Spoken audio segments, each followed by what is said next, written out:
আসসালামু আলাইকুম। দেখো, আজ আমরা যে চ্যাপ্টারটা নিয়ে আলোচনা করব সেটা হচ্ছে পঞ্চম অধ্যায়, অর্থাৎ যেখানে আছে বিকল্প চিন্তা ও উদ্যোগ 19 শতকের মধ্যভাগ থেকে 20 শতকের প্রথম ভাগ পর্যন্ত। তো এই বিকল্প চিন্তার বৈশিষ্ট্য ও পর্যালোচনা, আর তার সময়টা আমি বললাম যে 19 শতকের মধ্যভাগ থেকে 20 শতকের প্রথম ভাগ পর্যন্ত, তাই তো। তো এই চ্যাপ্টারটা নিয়ে আজ আমরা আলোচনা করব। তো দেখো, এই যে চ্যাপ্টার বিকল্প চিন্তা ও তার উদ্যোগ, তো এই চ্যাপ্টারটার যে মূল বিষয়বস্তু, তো সেই বিষয়বস্তুটা আমি একবার তোমাদের বলে নিই, ঠিক আছে। তো দেখো, এই চ্যাপ্টারে আমরা দেখেছিলাম যে অষ্টাদশ শতকের দ্বিতীয়ার্ধ থেকে 19 শতকের মধ্যভাগ পর্যন্ত সময়ে ভারতে ইংরেজ ইস্ট ইন্ডিয়া কোম্পানি একদিকে যেমন প্রধানতম শক্তিতে পরিণত হয়, ঠিক তেমনি ঔপনিবেশিক শাসন শোষণও দৃঢ় ভিত্তির উপর প্রতিষ্ঠিত হয়। তাহলে কি বললাম, যে অষ্টাদশ শতকের দ্বিতীয়ার্ধ থেকে 19 শতকের মধ্যভাগ অর্থাৎ মাঝামাঝি সময় পর্যন্ত ভারতে ইংরেজ ইস্ট ইন্ডিয়া কোম্পানি একদিকে যেমন প্রধানতম শক্তিতে পরিণত হয়েছিল, ঠিক তেমনি ঔপনিবেশিক শাসন ও শোষণও দৃঢ় ভিত্তির উপর প্রতিষ্ঠিত হয়। 19 শতকের মধ্যভাগ থেকে বিভিন্ন কারণে ভারতের শিক্ষিত মধ্যবিত্ত সম্প্রদায় এই ইংরেজ কোম্পানির শাসনের সঙ্গে সহযোগিতার নীতি থেকে বিচ্যুত হয়ে, অর্থাৎ সরে এসে বিচ্ছিন্ন হয়ে বিরোধিতার নীতি গ্রহণ করে, এবং তার পাশাপাশি আমরা দেখতে পাই যে ভারতে দেখা দেয় বিকল্প চিন্তা ও তার উদ্যোগ। বাংলায় 18 শতকের শেষ দিকে, কি বললাম, যে বাংলায় 18 শতকের শেষ দিকে ছাপাখানার উদ্ভব হয়। প্রথম পর্বে অর্থাৎ প্রথম দিকে সরকারি উদ্যোগে ছাপাখানার বিকাশ ঘটে। তো প্রথম দিকে সরকারি উদ্যোগে ছাপাখানার বিকাশ ঘটলেও পরবর্তীকালে আমরা দেখতে পাই যে মিশনারি ও ব্যক্তিগত উদ্যোগে ছাপাখানার বিস্তার ঘটে। এই ছাপাখানার বিকাশে উল্লেখযোগ্য দুই ব্যক্তিত্ব ছিলেন, যাদের কথা তোমরা জানো। এনারা হচ্ছেন ঈশ্বরচন্দ্র বিদ্যাসাগর, আর অপর একজন ছিলেন উপেন্দ্রকিশোর রায়চৌধুরী, তাই তো। তো এই ছাপাখানাকে কেন্দ্র করে জ্ঞান ও শিক্ষার প্রসার ঘটে। তার পাশাপাশি সাহিত্য ও জাতীয়তাবাদেরও স্ফুরণ ঘটতে দেখা যায়। তার মানে জ্ঞান ও শিক্ষার পাশাপাশি সাহিত্য ও জাতীয়তাবাদেরও স্ফুরণ ঘটাতে সাহায্য করেছিল এই ছাপাখানা, তাই তো। আবার দেখো, বাংলায় বিজ্ঞান ও কারিগরি শিক্ষার বিকাশে সরকারি উদ্যোগ থাকলেও তা ছিল অপর্যাপ্ত। তাই এক্ষেত্রেও আমরা দেখতে পাই যে ব্যক্তিগত স্তরে দেশীয়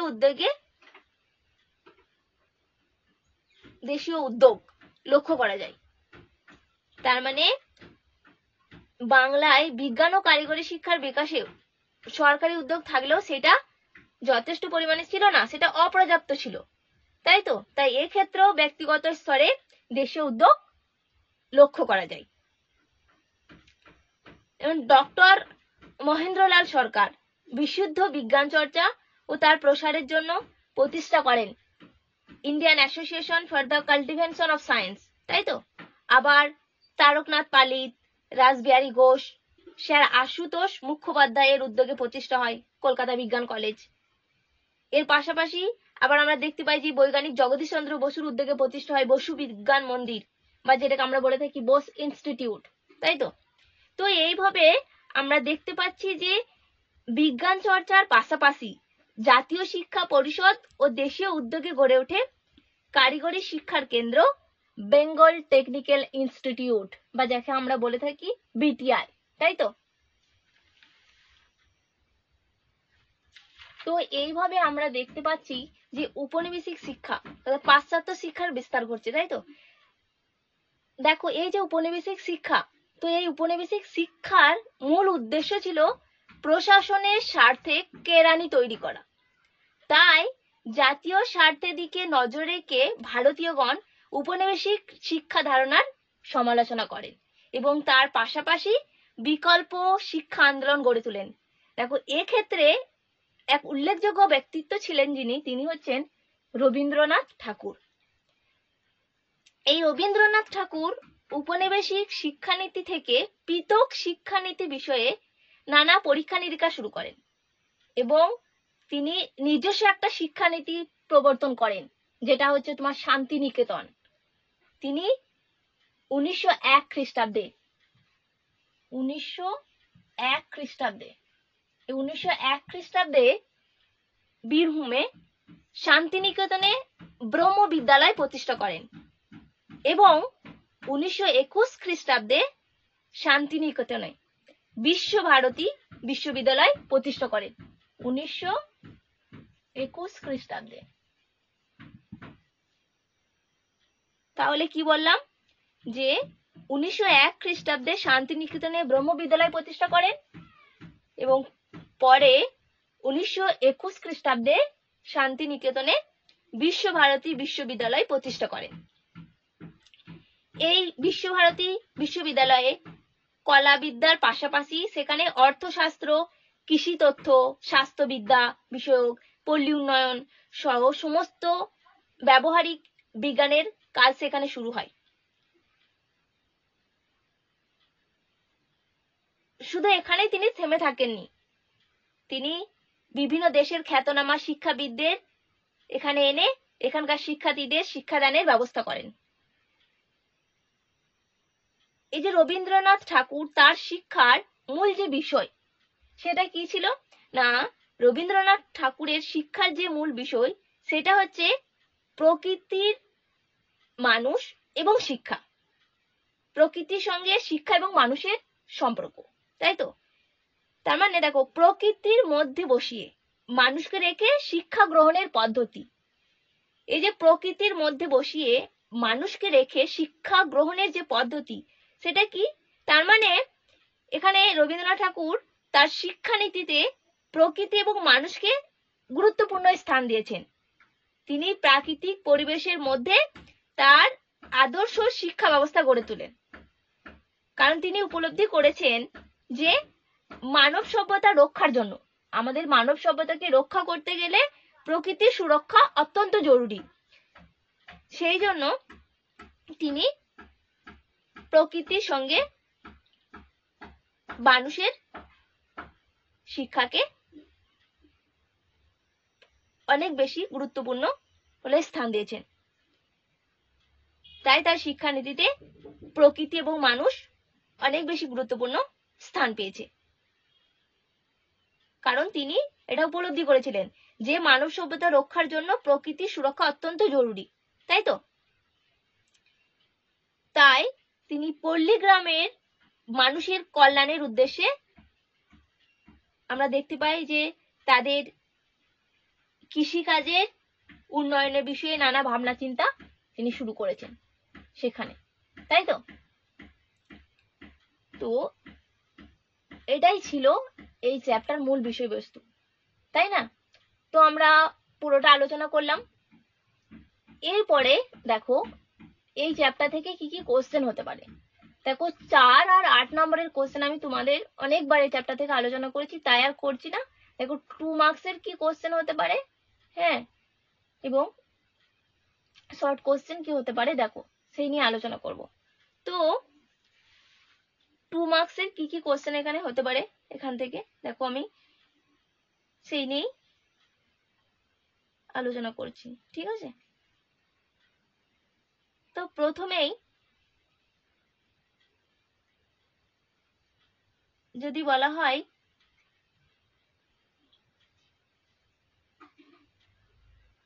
যে ধরো একটা কোশ্চেন দেওয়া হলো যে ছাপাখানা শিক্ষা বিস্তারে কি ভূমিকা নিয়েছিল, দেখো তাহলে কি বলবে যে বাংলায় যখন ছাপাখানার উদ্ভব ঘটেনি, অর্থাৎ ছাপাখানার উদ্ভবের আগে, বাংলায় ছাপাখানার উদ্ভবের আগে জ্ঞান বা শিক্ষা জগৎ ছিল হাতের লেখা পুঁথি বা মুখস্থ বিদ্যার উপর নির্ভরশীল, তাই তো? তাহলে কি বললাম বলতো, যে বাংলায় যখন ছাপাখানার উদ্ভব ঘটেনি, তার মানে ছাপাখানা উদ্ভবের আগে জ্ঞান বা শিক্ষা ছিল হাতের লেখার পুঁথি বা মুখস্থ বিদ্যার উপর নির্ভরশীল। কিন্তু যখন ছাপাখানা আবিষ্কার হলো, তাহলে ছাপাখানা আবিষ্কারের ফলে কি হচ্ছে না, ছাপা বই আমরা পাচ্ছি। তো ছাপা বইয়ের ফলে এই যে মুষ্টিমেয় ব্যক্তির মধ্যে সীমাবদ্ধ যে জ্ঞান, সেই জ্ঞানটা কি হচ্ছে, অন্যদের মধ্যে ছড়িয়ে পড়তে শুরু করছে, তাই তো? যার ফলে আমরা দেখতে পেয়েছি যে Fort William College, Serampore Mission, School Book সোসাইটির উদ্যোগে বাংলায় পাঠ্যপুস্তক রচনা হচ্ছে এবং পরিবেশনার কাজও শুরু হচ্ছে, তাই তো? এগুলো আমরা দেখেছিলাম, ঠিক আছে। এরপরে যদি বলা হয় যে ছাপাখানা, এই যে ছাপাখানা আবিষ্কার হলো, ছাপাখানার প্রবর্তনের ফলে তার ফলাফল কি হয়েছিল, ধরো বলা হলো যে দুটি ফলাফল বলো। ছাপাখানা আবিষ্কারের ফলে কি হয়েছিল? তাহলে আমরা কি বলতে পারি, যে বাংলায় ছাপাখানা প্রবর্তনের ফলে বাংলা ভাষা ও জ্ঞানের এবং শিক্ষার বিস্তার ঘটে, তাই তো? তারপরে আমরা বলতে পারি যে বাংলার সমাজ ও ধর্ম সংস্কার আন্দোলনের সমর্থনে ভিন্নধর্মী পত্রপত্রিকা এবং সাহিত্যের উদ্ভব ঘটে, তাই না? তারপরে এই যে ছাপাখানার ব্যবস্থা, তো ছাপাখানা ব্যবস্থাকে কেন্দ্র করে নানা রকম পেশার উদ্ভব ঘটে। যেহেতু এগুলো কলকাতাতেই হয়েছিল, তাই কলকাতা কেন্দ্রিক নতুন পেশার উদ্ভব ঘটে, এটা আমরা বলতে পারি, ঠিক আছে। এরপরে ধরো কোশ্চেন হলো, যদি বলা হয় যে ভারতীয় ছাপাখানার ইতিহাসে জেমস অগাস্টাস হিকির কি অবদান? হ্যাঁ, ধরো 2 মার্কসের বলা হলো, তাহলে কি বলবে, যে বাংলার ছাপাখানার ইতিহাসে জেমস অগাস্টাস হিকি তিনি একজন উদ্যোগী এবং অগ্রণী ব্যক্তিত্ব ছিলেন। দেখো, তিনি প্রথম উদ্যোগী, তার কারণ হচ্ছে যে হিকির উদ্যোগে কলকাতায় প্রথম ছাপাখানা প্রতিষ্ঠিত হচ্ছে 1777 খ্রিস্টাব্দে। আবার এই হিকি ছিলেন বাংলা তথা ভারতের প্রথম সংবাদক প্রকাশক। তিনি সাপ্তাহিক যে ইংরেজি পত্রিকা বেঙ্গল গেজেট, সেটা তিনি প্রকাশনা করতেন। আবার দেখো, তিনি পেশাদার সাংবাদিক না হলেও তিনি বাংলা তথা ভারতের সাংবাদিকতার পথপ্রদর্শক ছিলেন। তার মানে দেখো, তিনি শুধুমাত্র প্রথম উদ্যোগী ছিলেন না, তিনি প্রথম প্রকাশক ছিলেন এবং প্রথম সাংবাদিকও ছিলেন। সেই জন্য তিনি বাংলা তথা সারা বিশ্বে খ্যাতি লাভ করেছেন, তাই তো? এরপরে ধরো, যদি বলা হয়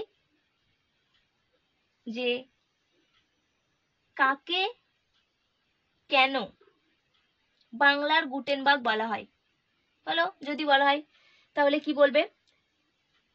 বাংলার গুটেনবার্গ বলা হচ্ছে কাকে বলতো? চার্লস উইলকিন্সকে, তাই তো বাংলার গুটেনবার্গ বলা হয়। কেন বলা হচ্ছে বাংলার গুটেনবার্গ? দেখো, 1455 খ্রিস্টাব্দে জার্মানির গুটেনবার্গ চলনশীল বা মুভেবল যে মুদ্রাক্ষর, সেটা তৈরি করে ইউরোপের মুদ্রণের ক্ষেত্রে এক বৈপ্লবিক পরিবর্তন এনেছিলেন। তো অনুরূপভাবে আমরা দেখতে পাই যে চার্লস উইলকিন্সও ভারতে চলনশীল বাংলা হরফ বা মুদ্রাক্ষর তৈরি করে বাংলা ভাষার বিকাশে এক অনবদ্য অবদান রেখে গেছেন, তাই তাকে বাংলার গুটেনবার্গ বলা হয়, ঠিক আছে। তার মানে এখান থেকে শর্ট কোশ্চেন হতে পারে যে বাংলার গুটেনবার্গ কাকে বলা হয়, তাহলে বলবে চার্লস উইলকিন্স, তাই তো? কেন বলা হয় বলে দিলাম।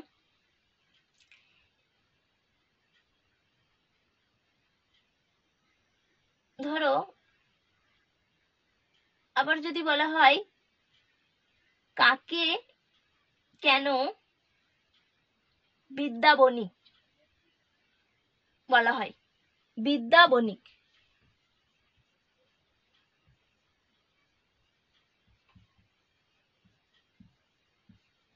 ঠিক আছে, কাকে কেন বিদ্যা বণিক বলা হয়? তাহলে কি বলবে? কাকে বলা হয়? ঈশ্বরচন্দ্র বিদ্যাসাগরকে। ঠিক আছে, কাকে বলা হয় মনে রাখবে নামটা, ঈশ্বরচন্দ্র বিদ্যাসাগর। ঠিক আছে, এবার কেন বলা হয় দেখো, বিদ্যাসাগর 1856 খ্রিস্টাব্দে সংস্কৃত প্রেসের মালিক হলে নিজের লেখা ও অন্যান্যদের লেখা বই ছাপান। তো বিদ্যাসাগরের সংস্কৃত প্রেস ডিপোজিটরি, কি বললাম যে বিদ্যাসাগর সংস্কৃত প্রেস ডিপোজিটরি কলকাতা পুস্তকালয় নামে বইয়ের দোকান খুলেন। আধুনিক বাংলা বই ব্যবসার প্রথম পথপ্রদর্শক হিসাবে তিনি খ্যাতি লাভ করেছিলেন, তাই তিনি বিদ্যা বণিক নামে পরিচিত। তাহলে কি বললাম যে 1856 খ্রিস্টাব্দে যে সংস্কৃত প্রেস, তো সেই সংস্কৃত প্রেস যে যন্ত্রটা তিনি আবিষ্কার করেছিলেন, মানে সংস্কৃত প্রেস নামে একটা ছাপাখানা আবিষ্কার করেছিলেন। তো সেই সংস্কৃত প্রেসের মালিক হলে নিজের লেখা ও অন্যান্যদের লেখা বই ছাপান। তো বিদ্যাসাগর এই সংস্কৃত প্রেস ডিপোজিটরি কলকাতা পুস্তকালয় নামে বইয়ের দোকান খুলেন এবং আধুনিক বাংলার বই ব্যবসার প্রথম পথপ্রদর্শক হিসাবে তিনি খ্যাতি লাভ করেছিলেন। সেই জন্য ঈশ্বরচন্দ্র বিদ্যাসাগরকে বিদ্যা বণিক বলা হয়। ক্লিয়ার হলো? এখান থেকে আর একটা কোশ্চেন হতে পারে, যদি বলা হয় যে সংস্কৃত যন্ত্র বিখ্যাত কেন, তাহলে কি বলবে না 1847 খ্রিস্টাব্দে পণ্ডিত মদনমোহন তর্কালঙ্কার এবং ঈশ্বরচন্দ্র বিদ্যাসাগর কলকাতার 62 নং আমহার্স্ট স্ট্রিটে যৌথভাবে সংস্কৃত যন্ত্র নামক ছাপাখানাটি প্রতিষ্ঠা করেন। পরবর্তীকালে বিদ্যাসাগর এই ছাপাখানার একক মালিকানা সত্ত্ব লাভ করেন এবং 19 শতকে ছাপাখানার ইতিহাসে বিখ্যাত এই ছাপাখানা আমরা দেখতে পাই যে বিদ্যাসাগরের বিভিন্ন গ্রন্থ, বিদ্যাসাগরের রচিত বিভিন্ন গ্রন্থগুলো এই ছাপাখানা থেকে প্রকাশিত হতে থাকে। ঠিক আছে, এবার যদি বলা হয় ধরো শ্রীরামপুর ত্রয়ী, এটা আমি তোমাদের অনেকবার বলেছি, অনেকবার। শ্রীরামপুর ত্রয়ী কারা? এই কোশ্চেনের অ্যান্সারটা অবশ্যই তোমরা জানো, তাই তো? অনেকবার আলোচনা হয়েছে, তাও একবার বলছি দেখো। হুগলি জেলার শ্রীরামপুরে ব্যাপটিস্ট মিশন খ্রিস্ট ধর্ম প্রচার ও শিক্ষা বিস্তারের কাজ শুরু করে। তো শ্রীরামপুর ত্রয়ী উইলিয়াম ক্যারি, ফ্রাসুয়া মার্চমেন্ট আর উইলিয়াম ওয়ার্ড, এই তিনজন পাশ্চাত্য শিক্ষা বিস্তারে অগ্রণী ভূমিকা নিয়েছিলেন, তাই এদেরকে একত্রে বলা হয় শ্রীরামপুর ত্রয়ী, তাই তো? এনারা ছাপাখানার প্রতিষ্ঠা, তারপরে দিগদর্শন সমাচার দর্শন পত্রিকার প্রকাশ, তার পাশাপাশি আমরা দেখতে পাই বিভিন্ন স্কুল ও কলেজও প্রতিষ্ঠা করে খ্যাতি লাভ করেছিলেন, তাই না? এরপরে দেখো আরো অনেক কোশ্চেন আছে এখান থেকে, যেমন যদি বলা হয় যে কাকে কেন গোলামগিরির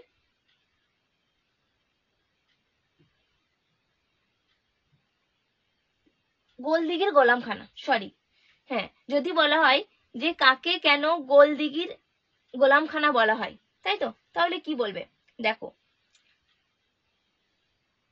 গোলদিঘির গোলামখানা এটা বলা হচ্ছে কলকাতা বিশ্ববিদ্যালয়কে, অ্যাকচুয়ালি এটা ব্যঙ্গ করে বলা হচ্ছে, তাই তো? তো কেন বলা হচ্ছে দেখো, ব্রিটিশ ইস্ট ইন্ডিয়া কোম্পানির আমলে ভারতে উপনিবেশিক শিক্ষা প্রবর্তনের উদ্দেশ্য ছিল সস্তায় কেরানি তৈরি করা, যেটা আমি অনেক আগে প্রথমে যখন আমি শুরু করলাম চ্যাপ্টারটা তখনই মূল বিষয়বস্তুটা আলোচনা করতে গিয়ে বলেছিলাম, তাই তো? তো এই ব্রিটিশ ইস্ট ইন্ডিয়া কোম্পানির আমলে ভারতের উপনিবেশিক যে শিক্ষা, তো সেই উপনিবেশিক শিক্ষা প্রবর্তনের মূল উদ্দেশ্য ছিল সস্তায় কেরানি তৈরি করা। কারণ স্বল্প বেতনের কেরানি চাকরি করার জন্য বিদেশ থেকে লোক পাওয়া সম্ভব ছিল না, তাই এর ফলস্বরূপে আমরা দেখতে পাচ্ছি যে এই কলকাতা বিশ্ববিদ্যালয় ইংরেজ প্রসাদ গর্বিত এই যে ভদ্রলোক তৈরির কারখানায় পরিণত হয়েছিল এই কলকাতা বিশ্ববিদ্যালয়, তাই তো। এবং দাস্য ভক্তি ছিল এদের মধ্যে লক্ষণীয়। এই কারণে অনেকেই এই সময় এই কলকাতা বিশ্ববিদ্যালয়কে ব্যঙ্গ করে বলতেন গোলদিঘির গোলামখানা। বুঝতে পারলে?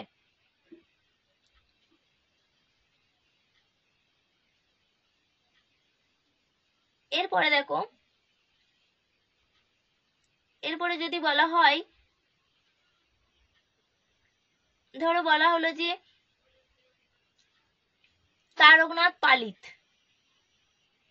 বিখ্যাত কেন, তাহলে বলবে যে বাংলায় বিজ্ঞান চর্চা ও কারিগরি শিক্ষার ক্ষেত্রে যারা অগ্রণী ভূমিকা বা গুরুত্বপূর্ণ ভূমিকা পালন করেছিলেন, তো সেরকম একজন শিক্ষা দরদী এবং বিশিষ্ট আইনজীবী ছিলেন তারকনাথ পালিত, তাই তো। এই তারকনাথ পালিত এবং স্যার রাসবিহারী ঘোষ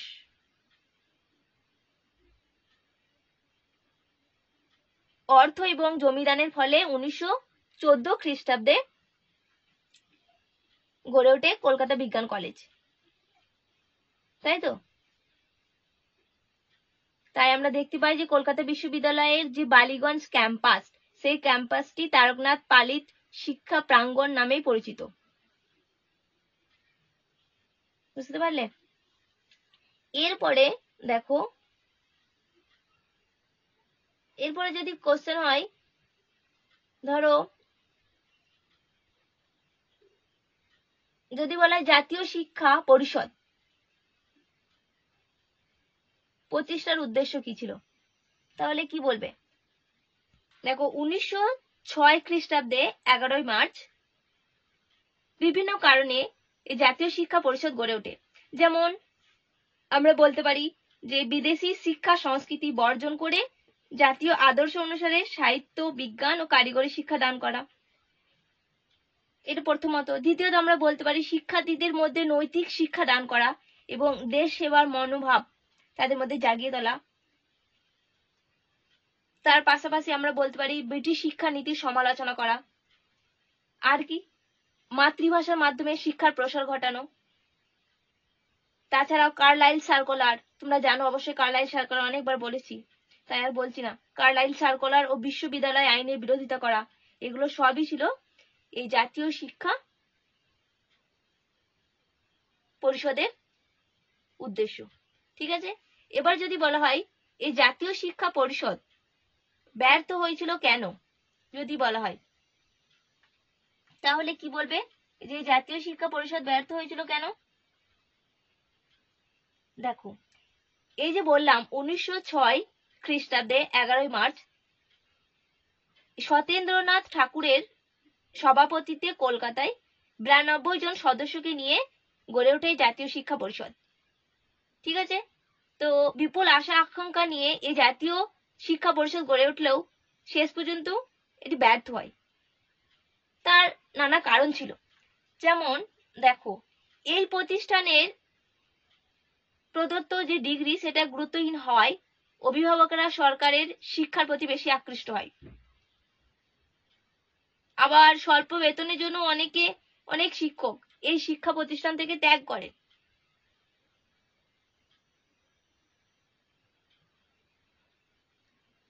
তার পাশাপাশি দেখো অর্থ সংকট, এই যে সরকারি বাধা, তারপরে সেটা কলকাতার মধ্যেই সীমাবদ্ধ ছিল, কলকাতা কেন্দ্রিকতা।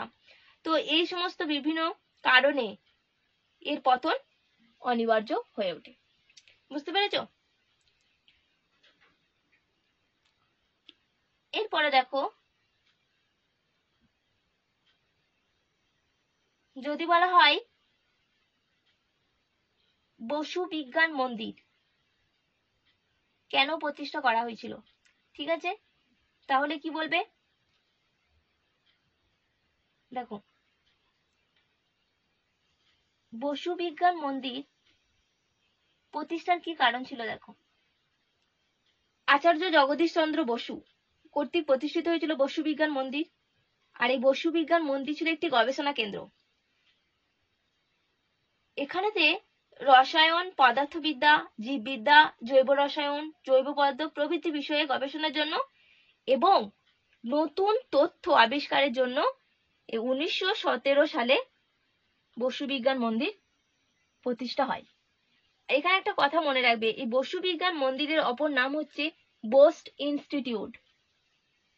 এই কোশ্চেনটা অনেক সময় পড়ে, ঠিক আছে, এটা একটু ভালো করে মনে রাখবে।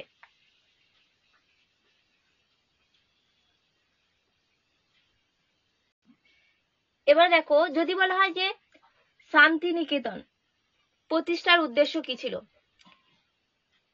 তাহলে কি বলবে দেখো। মহিশ্রী দেবেন্দ্রনাথ ঠাকুর রায়পুরের জমিদার, যার নাম হচ্ছে ভুবন মোহন সিংহ।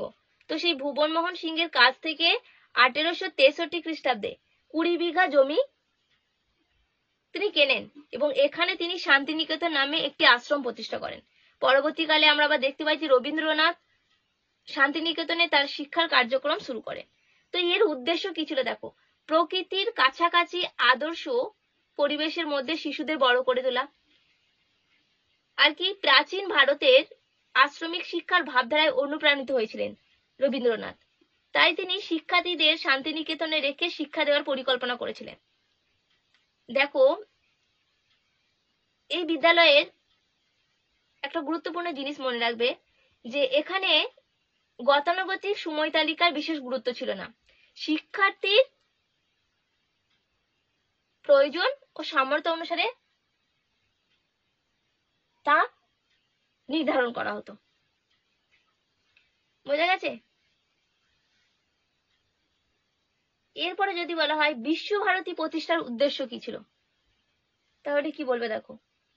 বিশ্বভারতী প্রতিষ্ঠার কি উদ্দেশ্য ছিল, এই যে প্রাচ্যের আদর্শ এবং বাণীকে বিশ্বের কাছে তুলে ধরে প্রাচ্য পাশ্চাত্য সংস্কৃতির সমন্বয় সাধন করা, প্রাচীন ও আধুনিক শিক্ষা ব্যবস্থার সমন্বয় সাধন করা, আর কি মনুষ্যত্বের বিকাশ ঘটানো। সবচেয়ে গুরুত্বপূর্ণ যেটা, সেটা হচ্ছে যে প্রকৃতি, মানুষ ও শিক্ষার সমন্বয় সাধন করা। একে বিশ্ব মানবতার মিলন ক্ষেত্রে একটি গুরুত্বপূর্ণ রূপে গড়ে তোলা। তার মানে এটা হচ্ছে সবচেয়ে বেশি ইম্পর্টেন্ট, যে প্রকৃতি, মানুষ ও শিক্ষার সমন্বয় সাধন করা এবং একে বিশ্ব মানবতার মিলন ক্ষেত্র হিসেবে গড়ে তোলা। এটাই ছিল এর মেইন উদ্দেশ্য, অর্থাৎ প্রধান উদ্দেশ্য। ক্লিয়ার হলো?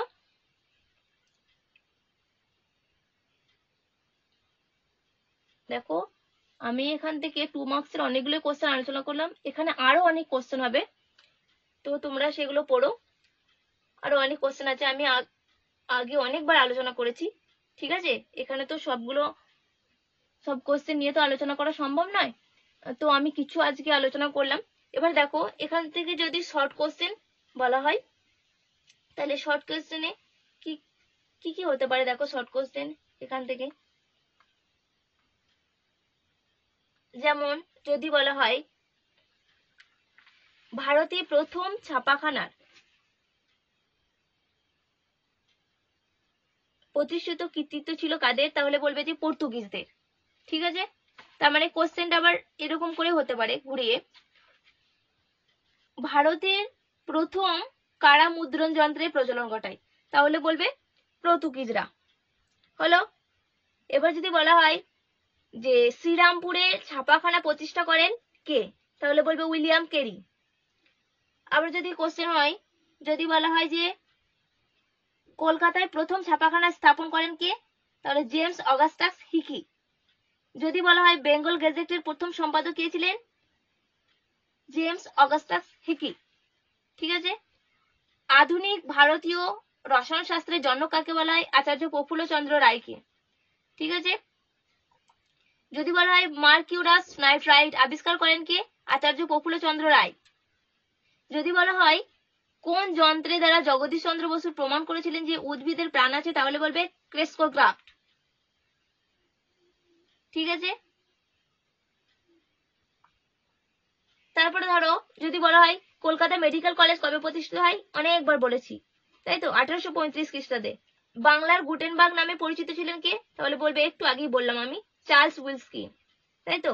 যদি বলা হয় ছাপাখানার প্রথম বাঙালি ব্যবসায়ী কে ছিলেন, বলবে গঙ্গাকেশর ভট্টাচার্য। ভারতের প্রথম সংবাদপত্র হলো কি, বেঙ্গল গেজেট। দেখো যদি বলা হয় যে বিশ্বভারতীয় তে প্রথম উপাচার্য কে ছিলেন, এটা খুব ইম্পর্টেন্ট, তাহলে বলবে রথীন্দ্রনাথ ঠাকুর। আর যদি বলা হয় প্রথম আচার্য কে ছিলেন, তাহলে বলবে জওহরলাল নেহেরু। মনে থাকবে কি বললাম, যে বিশ্বভারতীয়তে প্রথম উপাচার্য যিনি ছিলেন তিনি হচ্ছেন রথীন্দ্রনাথ ঠাকুর। আর যদি প্রথম আচার্য বলা হয় তাহলে বলবে পণ্ডিত জওহরলাল নেহেরু। ক্লিয়ার হলো? এরপরে যদি বলা হয় ধরো যে ক্যালকাটা স্কুল বুক সোসাইটি কবে প্রতিষ্ঠিত হয়, তাহলে 1817 হয়েছে। এবারে যদি বলা হয় প্রথম সচিত্র বাংলা বইয়ের নাম কি, তাহলে বলবে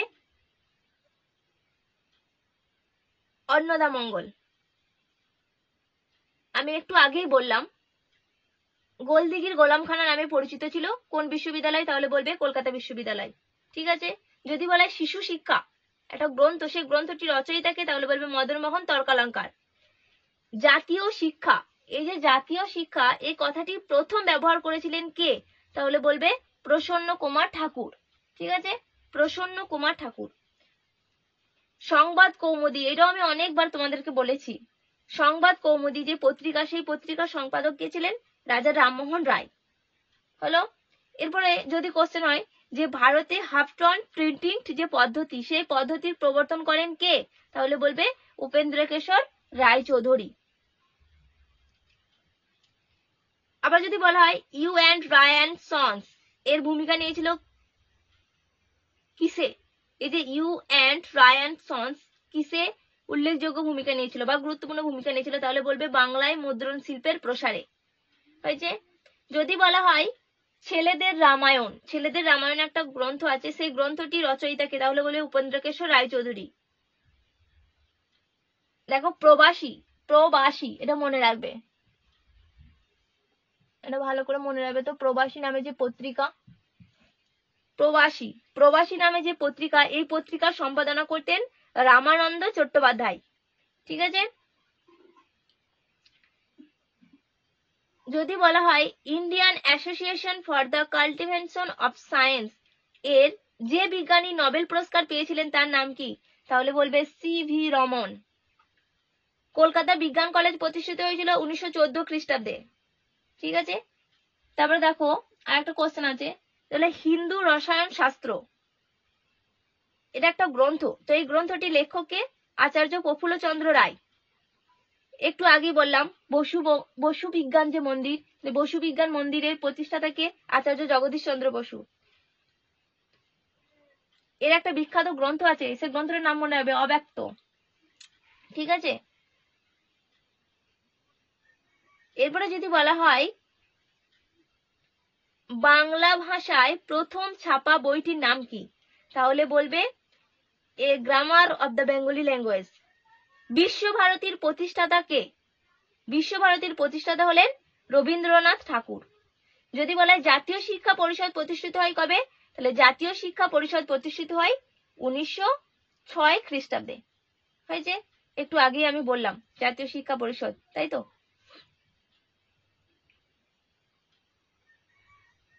যদি বলা হয় কালা জ্বরের ওষুধ আবিষ্কার করেন কে, তাহলে বলবে উপেন্দ্রনাথ ব্রহ্মচারী। দেখো বেঙ্গল কেমিক্যালস এর প্রতিষ্ঠাতা কে, তাহলে বলবে আচার্য প্রফুল্লচন্দ্র রায়। ঠিক আছে। দেখো রবীন্দ্রনাথ ঠাকুর আমি একটু আগেই বললাম যে শান্তিনিকেতনে ব্রহ্মচার্যাশ্রম প্রতিষ্ঠা করেছিলেন 1901 খ্রিস্টাব্দে, আর বিশ্বভারতী প্রতিষ্ঠা করেছিলেন 1921 খ্রিস্টাব্দে। ঠিক আছে, গুলিয়ে ফেলবে না। আর একটা কোশ্চেন, যদি বলা হয় মাতৃভাষা মাতৃ দুগ্ধ সম, এই যে একটা বিখ্যাত উক্তি, এই উক্তিটি করেছেন কে, রবীন্দ্রনাথ ঠাকুর। ঠিক আছে, এটা মনে রাখবে। তো দেখো আজ আমরা এখানে যে আলোচনা করলাম এটা দেখো আর পড়ো। ঠিক আছে, আর যদি কোনো প্রবলেম হয় তাহলে আমাকে বলো। ঠিক আছে। তো আজ এই পর্যন্তই। আসসালামু আলাইকুম।